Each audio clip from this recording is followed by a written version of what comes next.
All right, the road to the 2026 World Cup is almost over, but for two teams in Asia, the drama is just getting started. We're talking about Iraq and the UAE.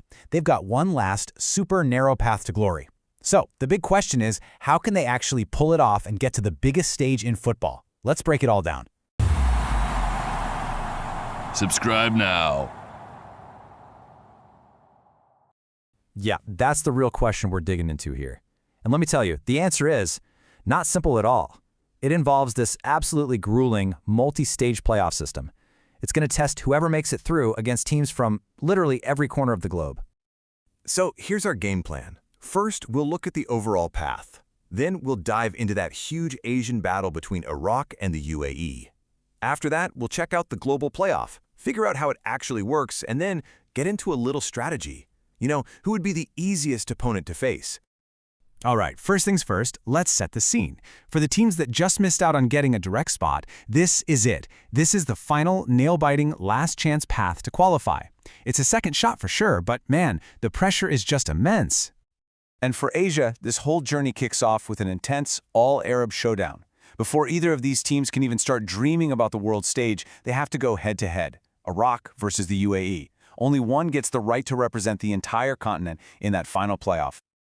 I mean, the stakes just couldn't be any higher. It all boils down to one single match this November. One and done. No second leg, absolutely no room for error. The winner moves on, carrying the hopes of Asia. And the loser? Well, their 2026 World Cup dream is completely over. Just like that. So what's the prize for winning that super intense match? It's a ticket to the Inter-Confederation Playoff. Think of it like a mini-tournament, where teams from all over the world fight it out for the very last spots available at the World Cup. And just look at this lineup of contenders. Whoever wins from Asia will join 5 other teams. You've got one from Africa, and we're talking a potential powerhouse like Cameroon or Nigeria. Then there's Bolivia from South America, a team from Oceania, and not one, but 2 teams from CONCACAF. You know, the Confederation for North and Central America and the Caribbean. This is a true global battle. Okay, so how does this 6-team tournament actually work? I know it might sound a little complicated, but the format is pretty clever in how it whittles down the competition. Here's the key thing. Not all 6 teams start on a level playing field.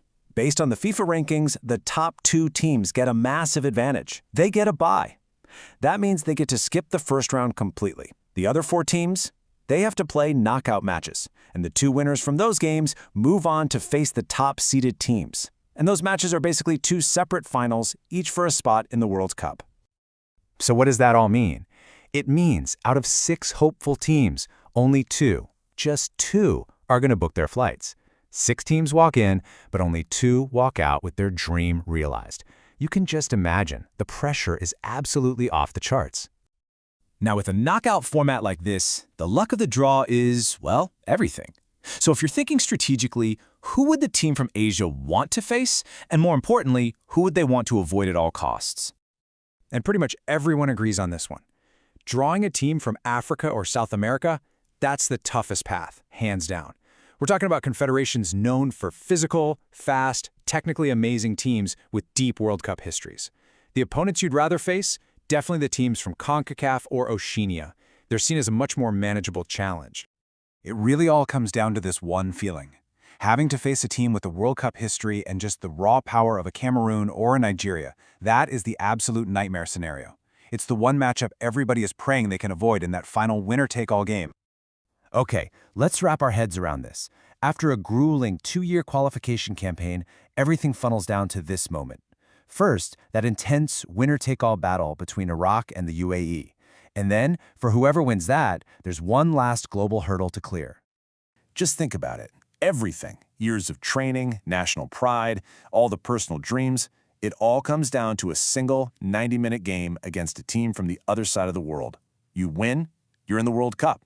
You lose, and that dream just vanishes for another 4 long years.